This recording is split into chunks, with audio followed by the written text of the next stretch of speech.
Blow, ladies and gentlemen, welcome back to another episode of Hip Hop and Anime Vibes. I'm your host, DTown, aka Pusha T Chala, aka Eric Trillmonger, aka My Negro Black and Flamin' Ya, aka Mew Tupac Shakur. What's poppin'? What's been new? How you feeling, man? I know I said I was gonna go live and chop it up with you guys today at 5 p.m. Eastern time, but you know, things in the universe works in its own ways, but still, even though I am a couple minutes late, I am happy to be here with you. And if you're listening to the podcast, of course, here on Monday, right now I'm recording this on Sunday, but you'll be hearing this podcast, I want to say, what is it? Monday, November 2nd. This is going to be, right now, I'm going live and on Twitch, YouTube, and the Hip Hop and Anime Vibes Facebook group. If you want to be a part of the conversation, you can there. And of course, if you're watching live right now, feel free to drop your comments and your questions and things like that into the chat, and we'll chop it up there. Now, before we get too deep into today's episode, as always, I want to make sure that you guys are getting the good stuff when it drops. I don't want you missing any episodes. I don't want you missing a single moment. So please make sure you're subscribing on Spotify, Apple Music, Apple Music. I'm in artist mode right now. But Apple Podcasts, Google Podcasts, wherever you get your podcasts from, we'll simplify it. Wherever you get your podcasts from, please make sure you subscribe, make sure you follow, like, comment, rate, all of that good stuff. But one rule for the rating, if you're going to rate me, rate a 5, nothing lower, because we are not tolerating any type of negativity or that type of negativity or bad vibes in 2020, the year of our Lord. So let's chop it up, gang. What's on the agenda for today? We're going to talk about Busta Rhymes' new album. We're going to talk about Blood of Zeus, which is an anime that just dropped on Netflix. And then I'm going to get into some Ask DTown questions. I called for people to send me their questions. It could be about anything. They could ask me anything, whether it be life advice, whether it be about me, stuff they want to know, etc., etc. And I got quite a lot of questions. I don't know if I'll be able to get to all of them in this episode. I'm going to try and keep the runtime respectfully to around an hour, since it's just me this week, maybe a little bit less than that. But I am excited to get to the questions. I am excited to chop it up with you guys. But before we get too deep, let's talk about what it is that I've been working on. Of course, aside from the podcast, you guys know I am a hip hop artist / producer. And I've been working on a couple projects. I came on here a few weeks ago, and I got to be completely honest with you guys.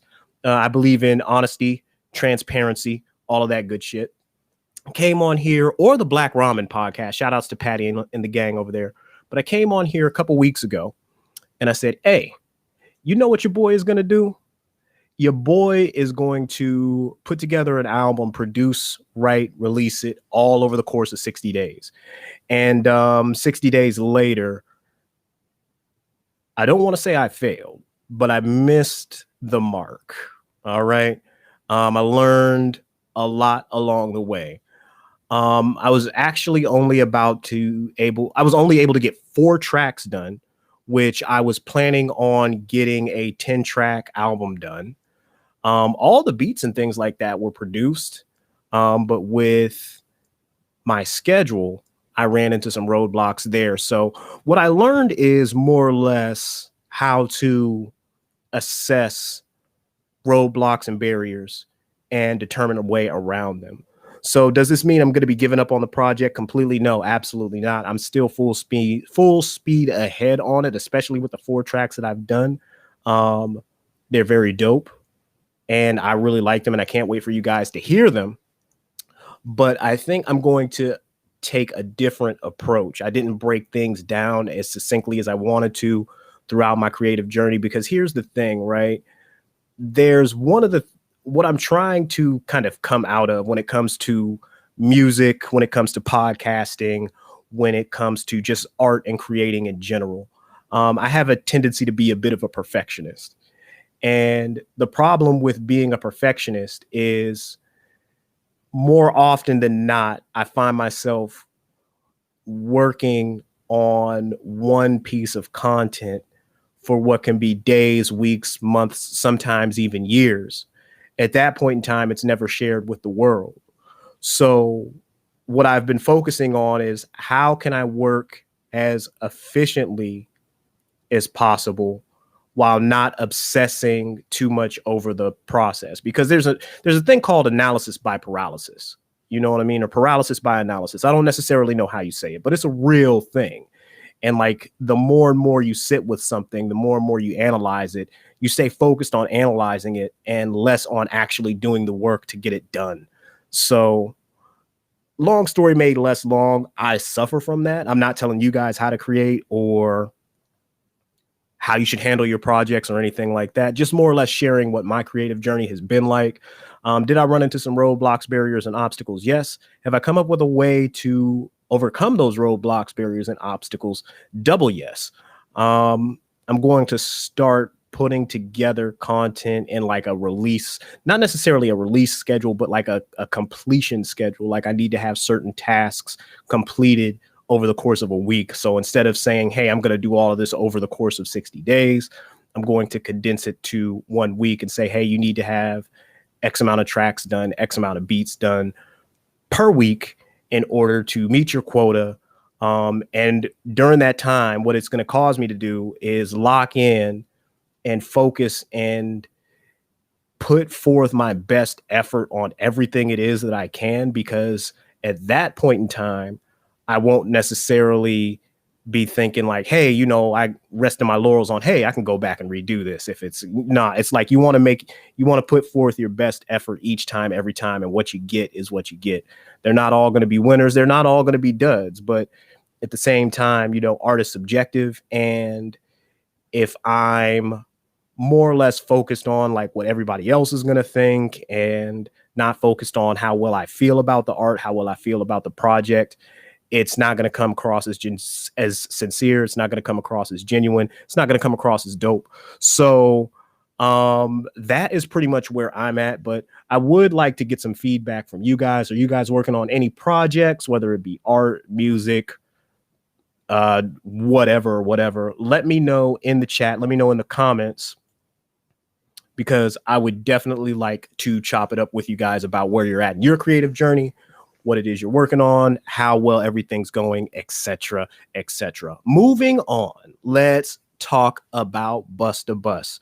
Let's talk about Busta Rhymes. Let's talk about his new album, Extinction Level Event 2. Now, if you guys are just joining me here on the podcast, I am live right now. So if you guys want to drop something into the chat, wherever you guys are watching this on, I'll do my best to absolutely see it, and we'll carry the conversation over from there. Right now, I'm live on Twitch, YouTube, my Facebook group. My Facebook group's comments don't seem to be coming through right now, but everything else seems to be live.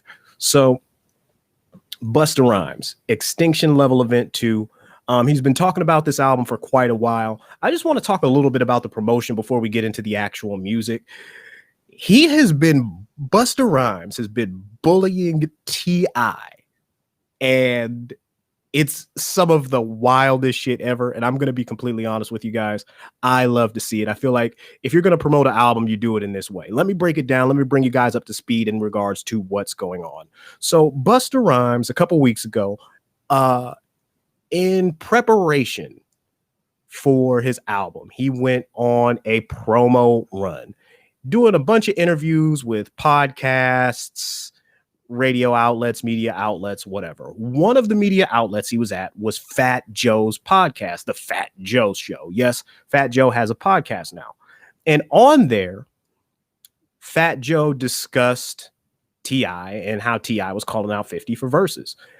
And then he posed the question to Busta Rhymes, and he said, Bust, if You had the opportunity to go up against T.I., would you? And Busta Rhymes was like, yo, I'll bust his ass. I don't get respectfully, I'll bust his ass. Tell him I want all the smoke. I'm with all the smoke. Now, if you guys know Busta Rhymes, like if you've been following him over the years, I should say, this is his response, very, very, very on brand for who Bust is. It's the embodiment of Busta Bust. Like, he's an MC to the core.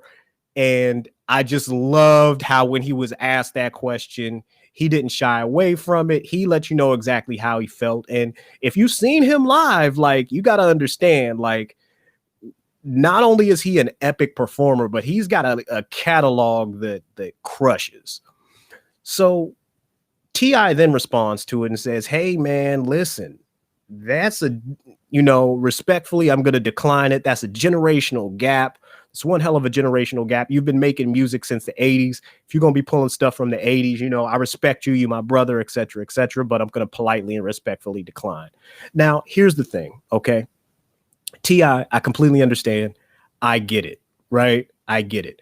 T.I. has been, the South has been a pioneer, or I don't want to say a pioneer, but they've been like leading the sound in hip hop. They've had a really, really, really good run, so much to the point where up until recently, there were claims that New York niggas sound like down South niggas in hip hop.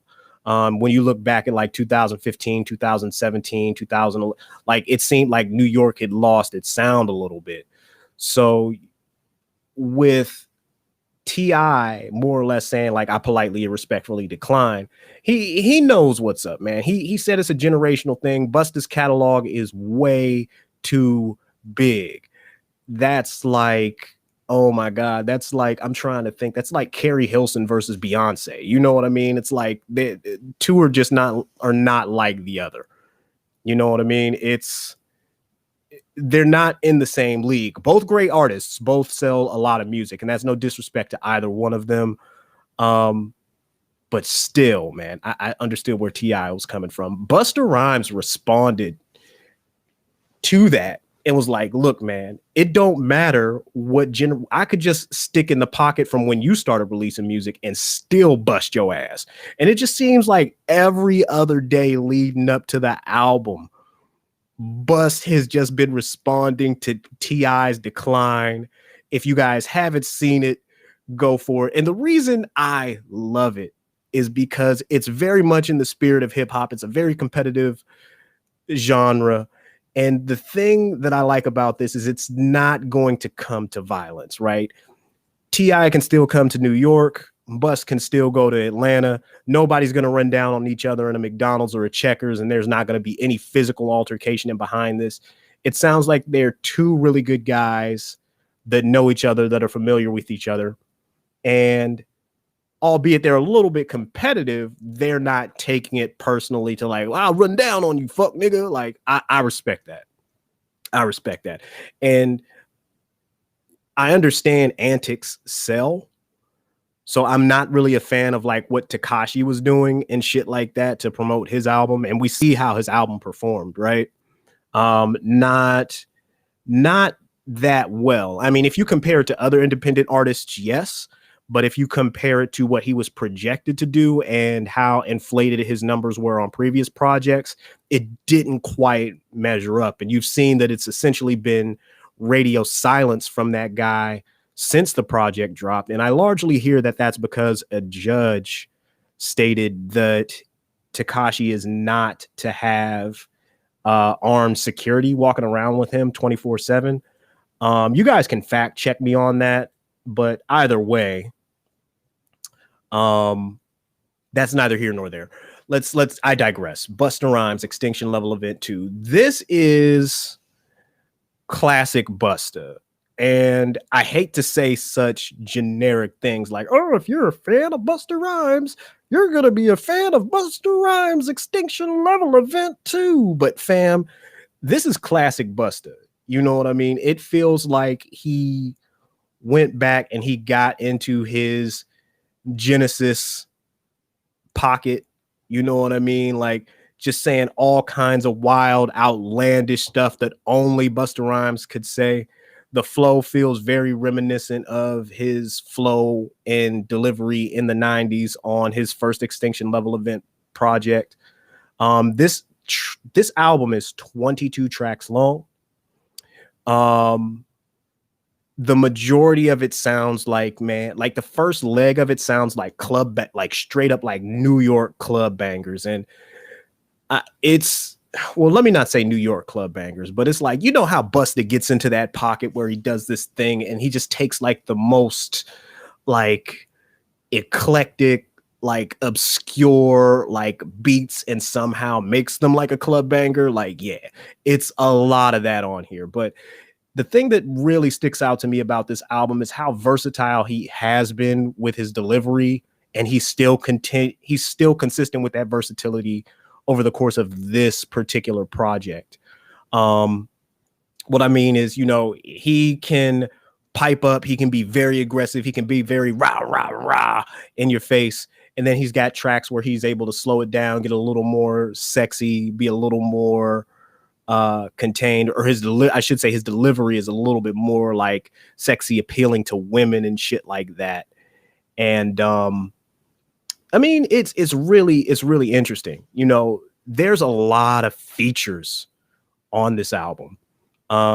Just off the top of the dome, I can tell you Pete Rock is on here, Rakim is on here, Mariah Carey is on here, Kendrick Lamar is on here, ODB is on here, and we'll talk about that in a moment. Old Dirty Bastard has a verse on here.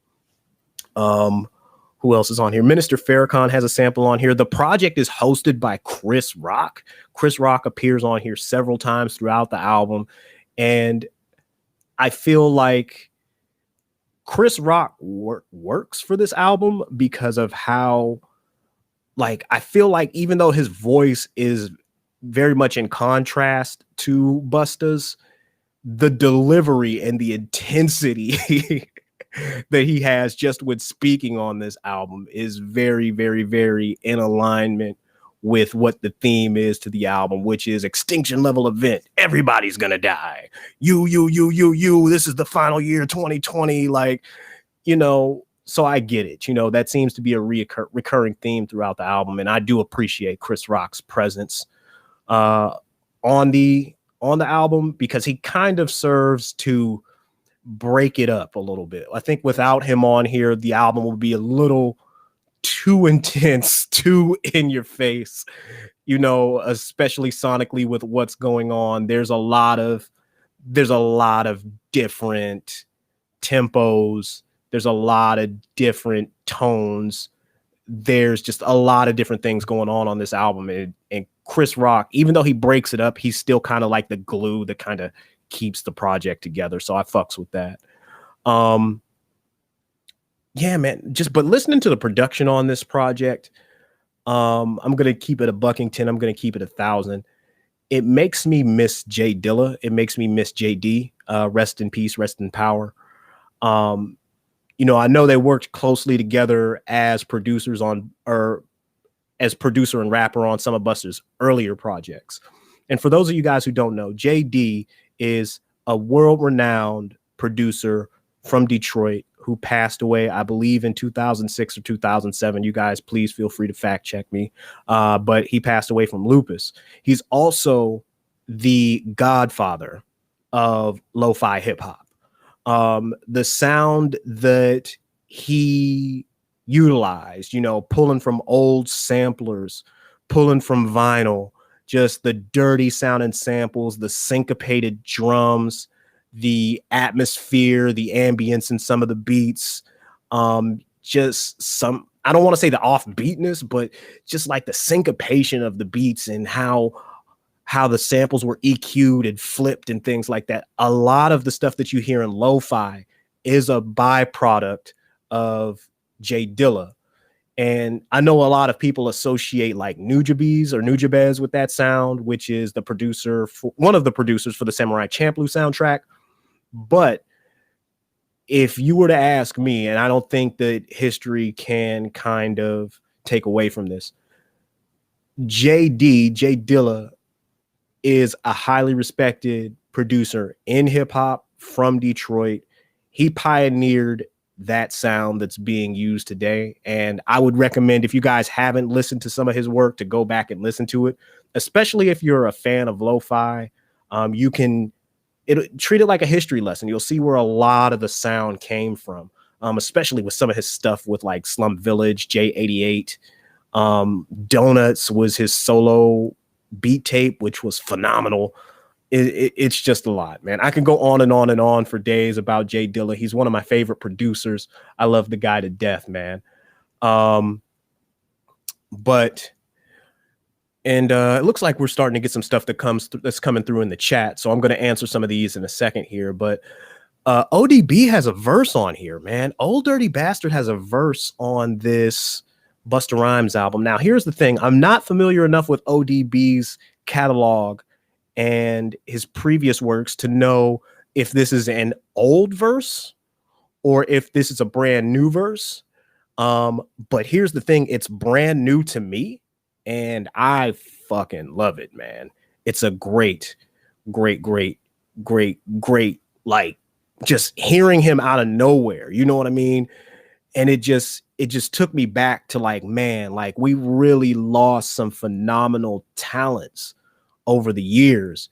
And for Busta to essentially like resurrect one of like hip hop's most cherished talents, like it's phenomenal, man. It's absolutely phenomenal. Like, I mean, and it just took me to a place like, you know, just imagining what Jay Dilla's music would sound like today, just imagining what ODB's music would sound like today. And if Jay Dilla was alive to work on this project, I'm not saying it would be any better or any worse, but man, you can hear like it would definitely give the product a lot more life, because just how well their chemistry was together in some of those earlier projects. Like, and it seems like Busta has still retained that energy over years, and it would just be great to kind of hear them both together. And there might be a Dilla beat on there. I'm not gonna lie to you guys. I didn't read through the credits, man, but if there is, I'll be sure to come back on and let you guys know. But what do you guys think about the Busta Rhymes project? You guys can let me know in the chat here. Let me see. But yeah, you guys can definitely let me know what it is you guys think in the chat. Let me see what my guy Bruce say. Why you sound like Kermit? Fuck you, Bruce. Oh, fuck you, dog. What's this cat says? Bruh looks like Neo from the Matrix. Hey. Oh man, gotta love it, man. Gotta love it. Shout outs to y'all, man. Shout outs to y'all in the chat, man. Somebody on Facebook said, I heard some of the singles. Yeah, that single that Busta Rhymes had with Anderson .Paak was really dope. It was really dope. Chris Rock or Morgan Freeman for best hosts of the year. Somebody on Facebook said that. I'm not gonna lie to you, man. What Morgan Freeman did with 21 Savage's album was phenomenal, man. Like, just having a commanding voice like that narrate your project is really dope. It's really fucking dope, man. But yeah, let me know what you guys think about the product. The Busta Rhymes Extinction Level Event 2 project in the comments. Were you feeling it? Were you not feeling it? Let me know. We are going to move on now to talk about what is it? I promise I had it. It's going to come back to me. Blood of Zeus. I was about to say God of Zeus because I've got God of High School and Tower of God on the mind. But no, Blood of Zeus. So let's chop it up. What is Blood of Zeus? Blood of Zeus is a new Netflix anime original anime, however you want to say it, that dropped over the course of the weekend. I binged through, I believe, all 8 episodes. It's a very short watch, but a very entertaining watch. There are going to be some mild spoilers here, but I'm going to do my best to try and avoid those. I'm not going to give away like the ending and shit like that, but you know, we're going to talk about just like some characters in the show. I'm not gonna be this follows Greek mythology, right? Greek or Roman mythology, whichever one. I'm not a history buff. I'm not a history major. I can't tell you which one is which, but this one definitely follows the gods, the pantheon: Zeus, Hera, Mercury, Mars, Venus. I don't know, man. I don't know. No, those are the Sailor Scouts. Shit. Either way, man. Listen. The same team, it looks like the same team that worked on Castlevania worked on this one. So it's really good. You hear some of the same cast come back. The animation, now I'm not like an animation snob, all right, but there did seem to be like some parts where like the frame rate was a little bit choppy at places, but it doesn't necessarily get in the way of you enjoying the show. The story is strong enough to kind of captivate your attention and keep your attention. And where it counts, the scenes look really good. Some of the fight scenes, some of the action scenes, all of that good shit. The story follows Zeus and son of Zeus and twin brother son of Zeus. You know, it was difficult watching a human kind of like battle with gods in certain instances. It just didn't seem believable. But what was wild was Zeus was really out here like Future. Zeus was really out here just like making babies and like pissing off his wife, which again, I'm not hip to like Greek mythology, but I believe his wife is his sister, which is really weird. It's nuts, man. It's nuts. It's wild. But I would definitely say if you get the chance to watch it, run through it. What it also reminded me of, and what I watched last night, it reminded me of Vampire Hunter D Bloodlust, which is a animated. It's an anime based off of Vampire Hunter D, and I want to say it came out maybe in like the early 2000s, but it looks really, really, really good, and it stood up, like it aged very well, you know, for it to came out almost 20 years ago. It aged very, very well, very well. What else did I've been watching a lot of 80s anime lately, man. Really, because my thing is during the day, I'm working on like music and other stuff and getting stuff ready for other things, just staying busy and staying productive during the day. So I really don't have the time to sit down and catch up on any of the new anime.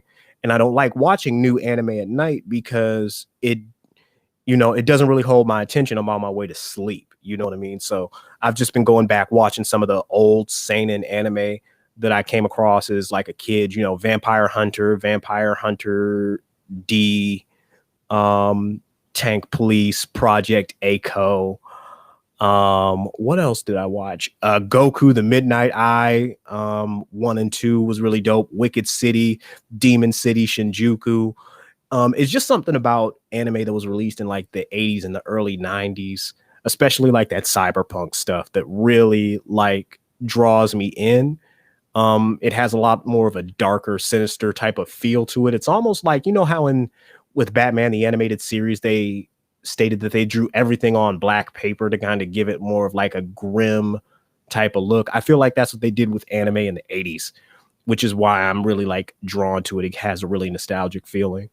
But I don't want to give away too much about Blood of Zeus. I will say if you enjoyed Castlevania, you could check it out. They do have a black guy in there that, you know, his story was interesting, much like how they did Isaac in the first season of Castlevania. They don't dive too deep into the black character's origin story. He's more of like a supporting character. They might flesh him out if they do decide to do more seasons moving forward. But I fucks with it. I would say if you're looking for something to watch, definitely tune into it, check it out, see what it is that you think. But when it comes to Blood of Zeus, how are you guys feeling? Let me know in the comments if you like it, you hate it, you love it, or whatever. Let me take a look in some of these comments because Bruce has been Bruce is in here. He's talking mad shit. What did my guy say? He said, I enjoyed the project. It was refreshing to hear the new Busta. Yeah, man, that project was super dope. It was super dope. He also says, Zeus had like 13 love children, fam. Also, yes, it's his wife or his sister. Cronus is their father. So they was into some. I don't endorse that shit. That was some freaky shit. That's some nasty shit. I don't fuck with it. I just do not. I do not, man. Cat out here fucking his sister, man. Like, nah, man. That's some nasty shit. That's some. Anyway, moving on. So we got some questions here. We got Ask DTown, and that'll be what we finish out the show with. What time are we at? We're at about 30 minutes. All right. So I'll take my time with this. We're at about 30 minutes. Let me pull these questions up. So these questions came from my Instagram, Facebook group, the Hip Hop and Anime Vibes Facebook group, my artist page as well. So make sure you're following me at Executive DTown or Hip Hop and Anime Vibes. And of course, you can submit questions to me via email. So I'm going to answer the questions that I have from my Facebook first and my Instagram as well. Some of you guys submitted a ton of questions. I'm going to save some for later episodes. If I don't get to all of them, that's okay. Just know that I have them pulled and I'm not going to forget about you. So, hey, friend of the show, C. Visionary. If you guys haven't heard that interview, it's a couple episodes back, man. C. Visionary is very dope. She's very talented.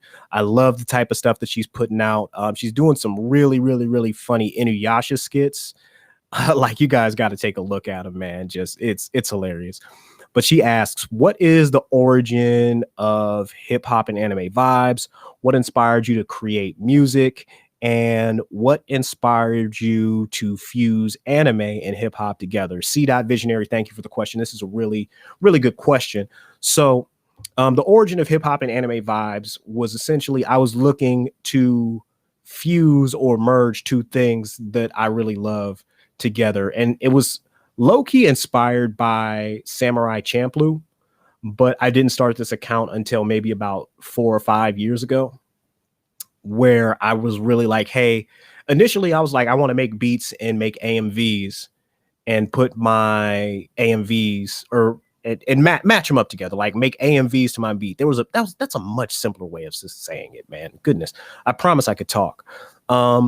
But I'm not really that good at doing video edits. You know, I don't have the time or the patience to, you know, get the raw footage from the anime and sit down and, you know, edit it to a beat. It's not something that the video editing part is something that I'm just not passionate about.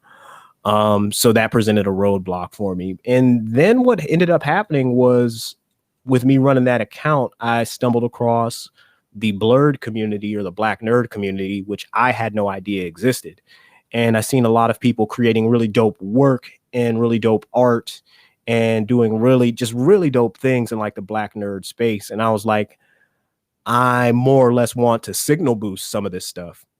So that's what led to me like reposting like really dope art, really dope cosplays, really dope projects, really dope comics, really dope independent animations and all of that good stuff, because it's some really talented people out there. And if you don't know how to go about finding them, then, you know, you kind of go through life like wondering like, man, I really wish there were people out there doing stuff, that creating characters that look like me and stuff like that. And it was really, really a blessing to kind of stumble into that community and become a part of that community and contribute to it in such a positive way.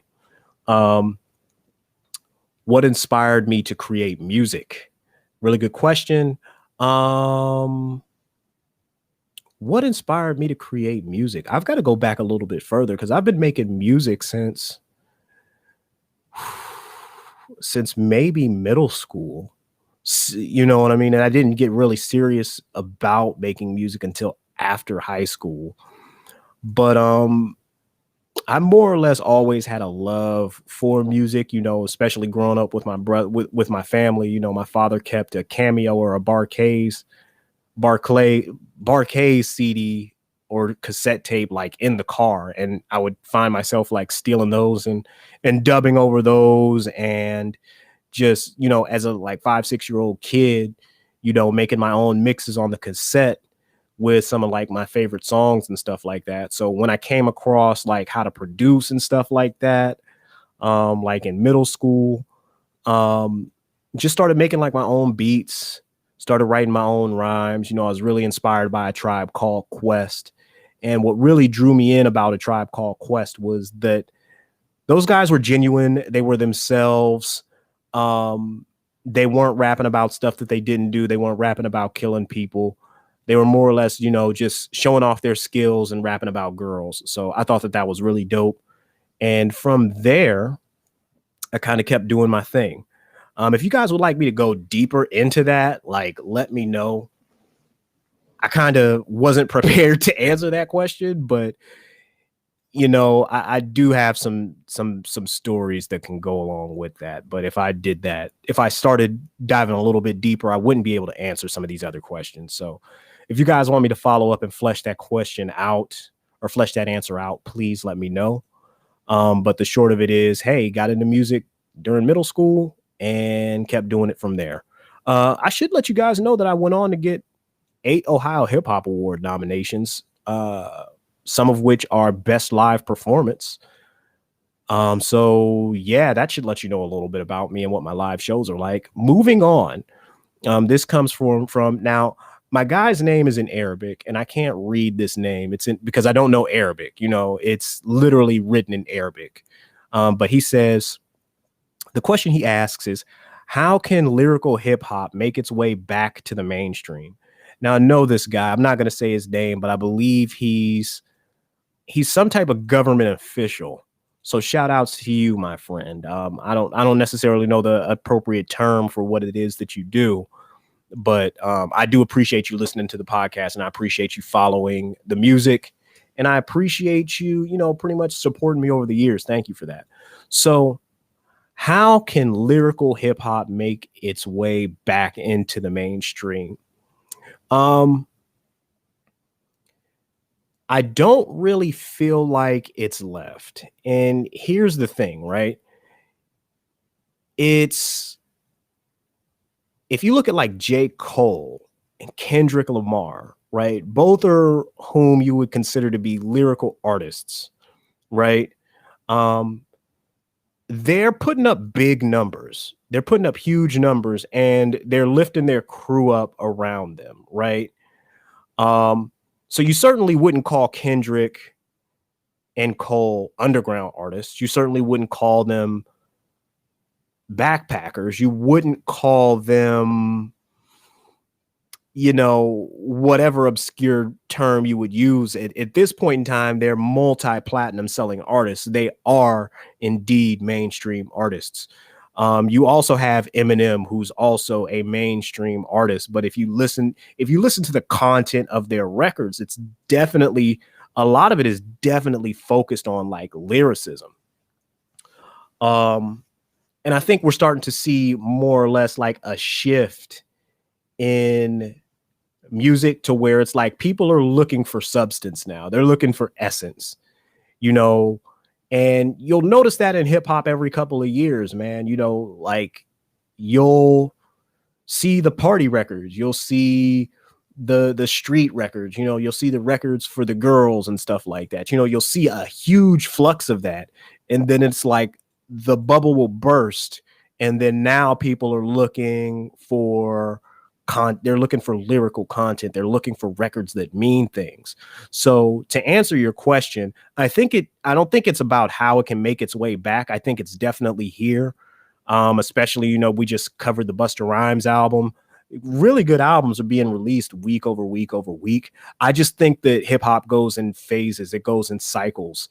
And as long as an artist is doing what it is that they're good at, if they stick around long enough, they'll get their time to shine, you know. And also when it comes to just hip hop in general, I'm a believer in yin and yang. What do I mean by that? You have to have the positive and the negative.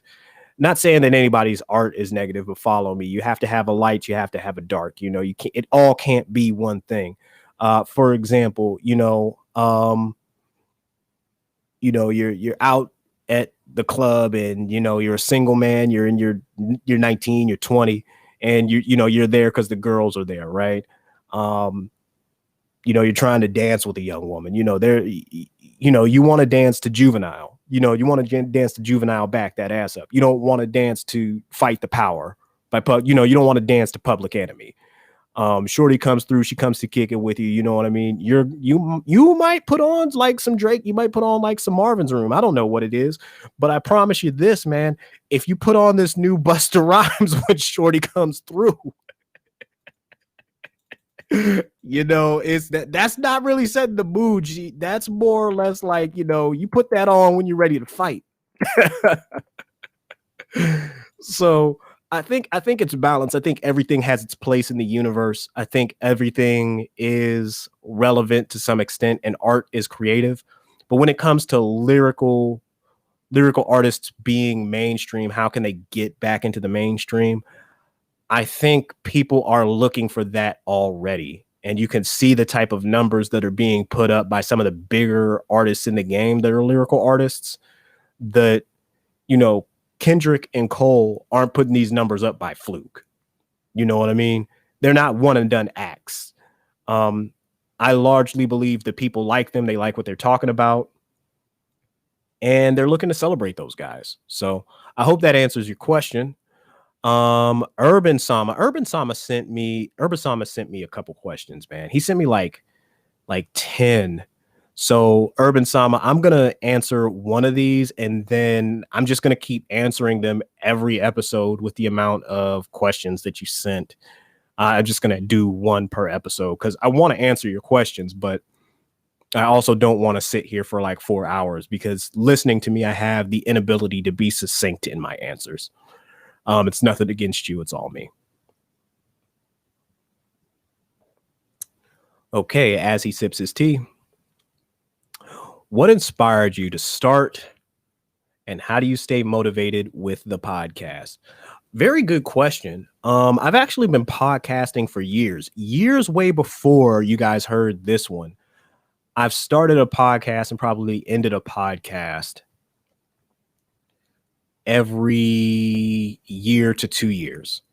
The first one I didn't even know it was a podcast. In 2007, I did I called it a radio show. It was called The Listening, where I focused on giving you guys like an insight or perspective on hip hop artists that I was listening to that weren't necessarily mainstream artists. It was like I was just listening to like underground artists, and that's where I learned so much about Jay Dilla. That's where I learned so much about Nujabes. I had just a bunch of episodes focusing on one act, and I was giving you the information, kind of like giving you their biography, talking about their work, talking about the songs that I liked and shit like that.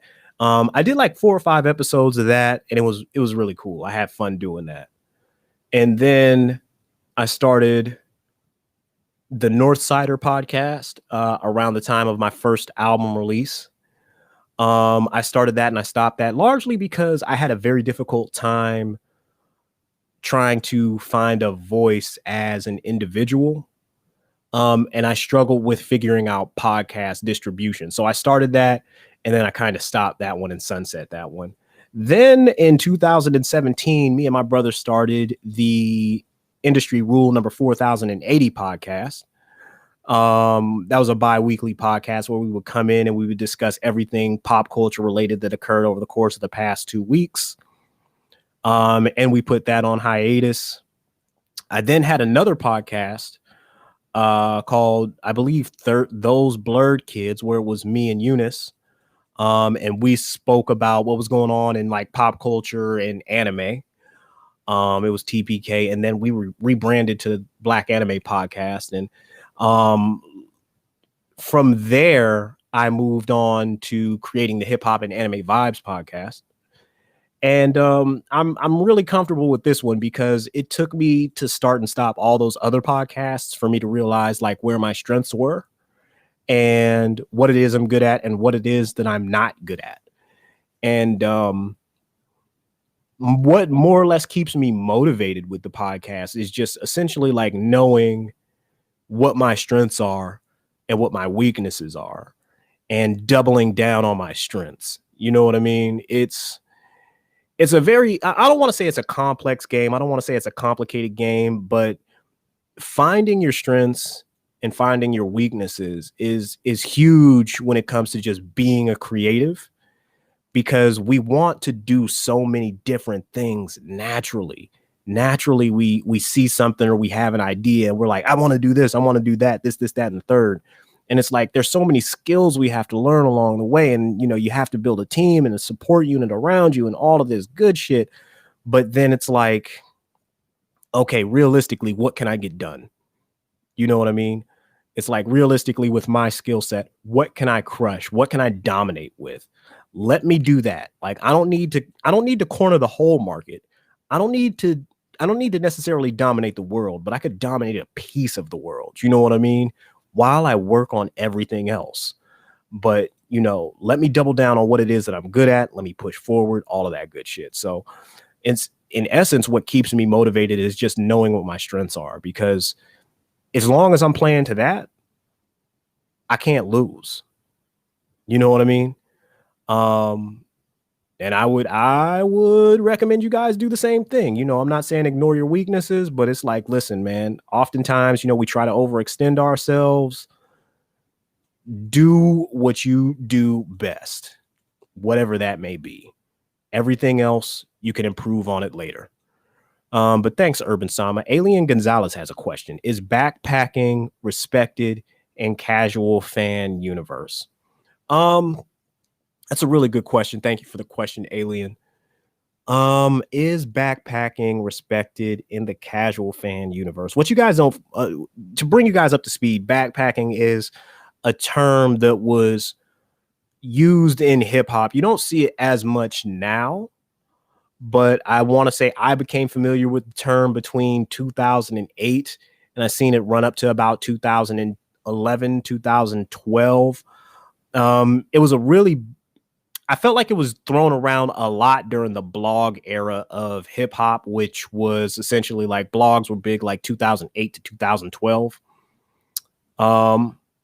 Backpacking, I mean, I would say you could say like early Kendrick Lamar would have been considered a backpacker. Cole, maybe before he signed with Rock Nation. The Cool Kids definitely were considered backpackers. Elzai was considered a backpacker. At one point in time, I know like Joel Ortiz was considered like a backpack artist. So it's all about perspective, right? Casual fans, I don't. If we're talking about casual fans, I think casual fans really only respect the stuff that draws them in, and they stay away from kind of like other things. They don't really go too deep into things. You know what I mean? So I would only say it's not respected because they may not necessarily know the culture like behind like backpack rap, like what some of the, I don't want to say what's acceptable, but like, what values the artists have that are considered like backpack rappers, because they do have a very like, it's like an unspoken like code of ethics when you're a backpack rapper. It's like, your career is like, marred by struggle and overcoming, the odds against you, and you're not selling out. You're going to remain true to who you are and your talent and your skill set. You're never going to sell out for, these labels or anything crazy like that. You want to maintain full control over what it is that you do. And it's, I don't see that term thrown around as much. It sounds like a lot of what the artists are doing kind of today. They don't, even the major, like some of the major acts are kind of like starting to move towards that independent route. But Backpack also kind of like focuses a lot on like lyricism and just being like the best MC for the most part. And they call it backpack more or less because you see these guys with these backpacks on and it's like, what's in your backpack? Usually it's like CDs, studio equipment, posters, whatever. It's like, they have something associated like with furthering their career in their backpack. Now I know with me, when I had a backpack on, I had probably about 10 pounds of CDs, another 10 pounds of flyers, posters, business cards, um, just a bunch of stuff like that. A staple gun for me to staple up my posters, scotch tape for me to tape up my posters, a stapler for me to staple the flyers together and make table tents. So it's a lot that goes into that backpack culture, and I don't think it's necessarily talked about enough. Like that probably should be a segment that I have on this podcast where I bring artists on and like, when you were a backpack artist, what was in your backpack? But I don't know, man. As far as if it's respected in the casual fan universe, I would say no, because if you're a casual fan of anything, you don't understand the broad scope of what it is you're a fan of to truly appreciate like the more nuanced parts of whatever it is. You guys know what the fuck I mean, man. Come on, man. Good question. Cephas the God asks, do you read Berserk? The answer, nope. But, well, no, let me take that back. I did read a few chapters recently. And spoiler alert if you read Berserk, but I'm up to the part where, well, hold on. Manga spoiler incoming, because if you watch the anime only goes up to a certain point. But the story of Berserk has been running for about 30 years now, and the chapter that I'm talking about has been out for several months. So, and there's no sign of the anime being renewed in sight at this point in time. The last season of the anime was in 2016, 4 years ago. So I'm just going to go ahead and go full-fledged spoiler. But the chapter that I most recently read was Casca has gotten her memory back and she's kind of getting her fight chops back up. So I did read that chapter, but they just take so long to come out with a chapter of Berserk, and what you guys have to understand about like Berserk is it's like there's no consistent release schedule. We might get like 2 or 3 chapters a year, and this story's been going on for 30 years. So that's kind of the tough part about it. Do I read it when a new chapter drops? Yeah, but I'm like, I kind of just like picked up from where the anime was and read and got all caught up. Now I'm just waiting, looking stupid.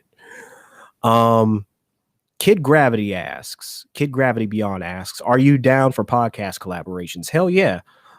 Shout outs to the Black Ramen podcast. I've done a couple of their podcasts. They've done a couple of my podcasts. We do the podcast swap thing. I label my podcasts after like rap tracks. Like you'll see, it'll say like featuring so-and-so when I do an interview with them. Shout outs to the Melanin Animated podcast. I've had them on here. Shout outs to Fantastic Frankie. She does have a podcast and she does have a YouTube channel. I think the name of her podcast is the Just Us League podcast. So I've worked with podcasts in the past. I've definitely had a couple of them on my shows.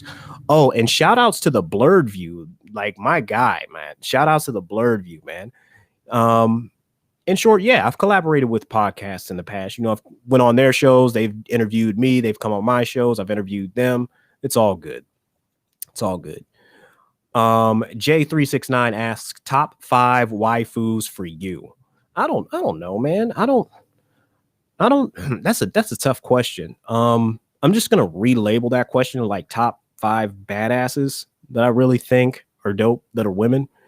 Shout outs to C. Visionary. That was the topic of her episode. But no, I think Yororichi is dope.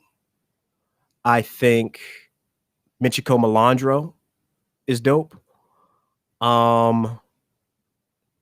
I think Revy is really, really dope. Revy is very interesting to dope. Bella Laika is also dope. What is that? That's four. Two of them are from Black Lagoon. Black Lagoon, and I was talking to Derby from the Black Ramen podcast about this. Black Lagoon has some of the most capable women in anime and manga. Like these women in this show, none of them are useless. They all serve, if they're on the screen, they all serve some type of purpose. They all have some type of gun. They're all driving the plot forward. And they're all like badass in some way, shape, size, or form. I've given you guys four. I don't necessarily know who would be the final one. I would say Eiko Megumi from Project Eiko would be my number one. Largely because that was one of my gateway animes, and she was beating the shit out of robots and other bitches. So you can't be mad at that. You can't be mad at that. Looks like I'm down to my last question here. Then I'll check the chat, and then we'll close everything out. LG in the Facebook group, she asked, what did I learn? She asked me, what did I learn about myself during quarantine? What did I learn about myself during quarantine? I learned that I love working from home. I learned that I'm able to be a lot more productive working from home. That was the big thing.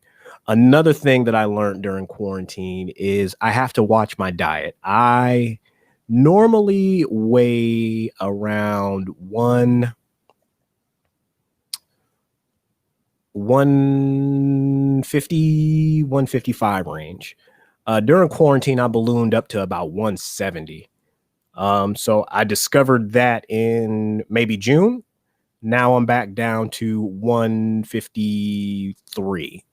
So I had to work out, had to watch my diet. But yeah, man, I didn't like being that big, largely because like all of my clothes started to not fit, and I don't have a whole lot of money to replace my entire wardrobe, man. So I was like, I was just like, I can't. I went at it with all the intensity in the world. I was like, I literally cannot afford to get any bigger than this because I'm not going to have any clothes to wear. It was like I was busting out of everything, man. It was nuts. It was absolutely nuts. But it looks like we covered all the questions here. Let me see. Let me check the chat. Bruce says, what did I learn during yeah. Bruce also said the same thing. He's in the chat. He said, what I learned during quarantine, I got fat as fuck. Yeah, I most definitely did. I most definitely did. Checking the chat. Somebody said, what's up, man? Hey, what's popping? What's popping? Thanks for stopping in, man. I appreciate it. I appreciate you tapping in. But we are going to wrap the podcast up here, man. If you guys are in the chat, you guys can stick around in the chat. I'll answer a couple more questions, but I'm going to wrap up the episode here.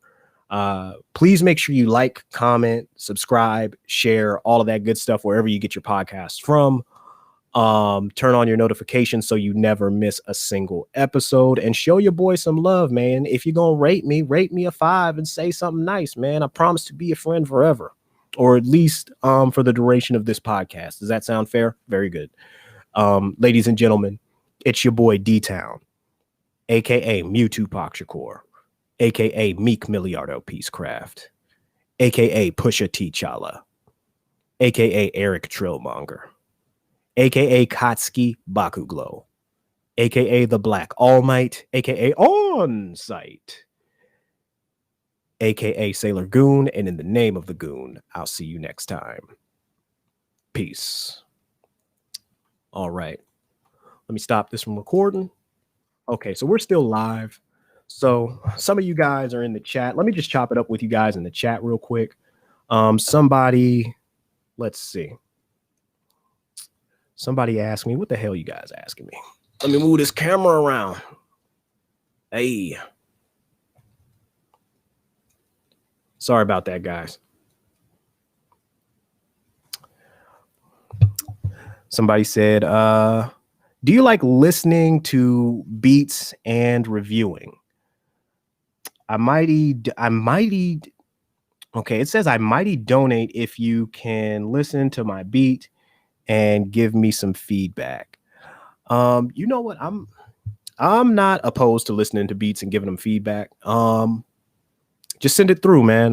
My email's decreek@gmail.com. I'll definitely tune in. I'll definitely listen. I'll show you some love. Let's see what else we got here in the chat. All right. Let's see. I guess we'll do a quick review. I ain't got nothing else better to do, man. Let's see. Can I open that? I don't know if it's going to let me open it, dog.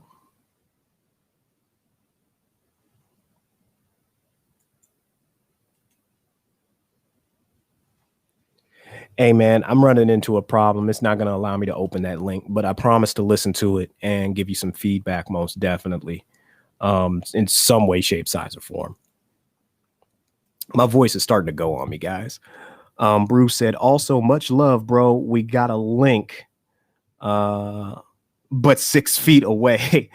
Braxton is big as hell. Yeah, shout outs to Braxton. He's like, yeah, of course he's going to be like my height right now. Dude, Bruce, you're like 7'1".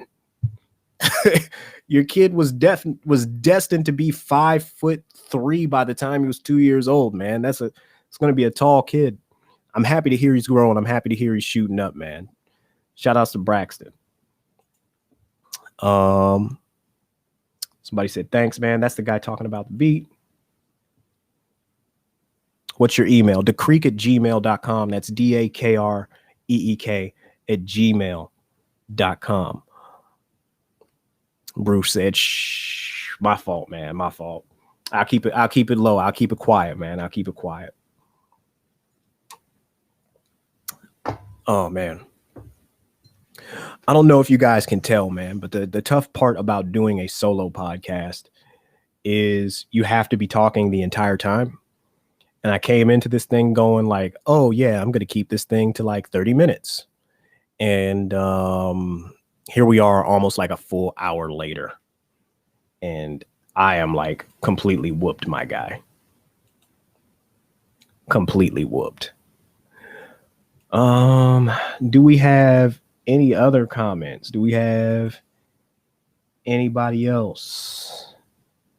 Anything in the chat? No.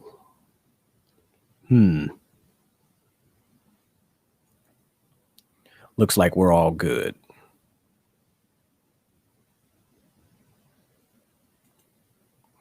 Bruce said, so the God of High School, how did you like it? We talked about that on the previous episode, but I'll bring you up to speed since you asked the question. I didn't like it. I didn't like it at all. I'll explain why I didn't like it. That'll give you guys some context. The reason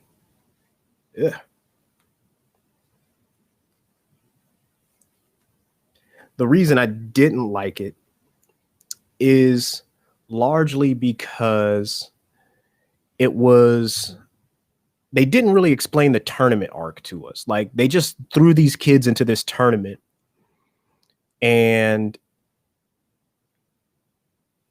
they didn't develop the characters. They didn't develop the world that they were in. So a lot of the characters felt to me like they were flat. You know, you had no idea like really what they were fighting for. And they presented like their backstories in a way to where it was just like I had a hard time caring about the characters. Like one of the characters just out of the blue, like went to marry another guy. And it was like this big deal. And I'm like, this is the dumbest shit I've ever seen. Like, why would she marry this dude? And they're like, oh, well, to keep her sword style alive. And I'm like, yeah, but it's not that deep. And apparently it was that deep in the actual like webtoon, right? And the actual manhwa. But they covered so much. They covered literally in the first season in only 12 episodes, they covered 100 chapters in just 12 episodes. So when you're moving through a story that fast, it's hard to flesh out the world and make sure that the viewer is caring about all the things that they should be caring about. And that is why I didn't really like it. I just felt like it was a really kind of like generic shonen anime. Yeah, I agree with you, Bruce. The manga is better. That was essentially what our consensus was on the previous episode. You know, there was a lot of hype behind this series as far as what it could be, as far as what it represented, but it just failed to deliver because they ran through the story so fast, and they just didn't do a good job of making me care about the characters or the world that they were in. I didn't finish the season. I really didn't. I got up to episode maybe like 9 or 10 and I just stopped. They got into like a 3-on-3 tournament, and then dude went to rescue his grandpa, and I was like, I'm done. I can't do it no more. All right. So I've got to edit this episode, you guys. I'm going to be taking off. Thanks again for everybody that tuned in, chopped it up with your boy. I appreciate that. You guys enjoy your weekend. You guys can find this episode. It's going to be on Spotify tomorrow. It's going to be on Apple Podcasts tomorrow. All of that good stuff. So you guys will be able to see it there, or listen to it there, I should say. Love you too, man. All right. Take it easy, y'all. Y'all be safe. Bruce, shout outs to your son, man. Wish the family, wish the family a happy holidays for me. Thanksgiving and Christmas is coming up, and you guys stay safe. You guys stay symptom free. All right. I'll talk to you guys later. Peace.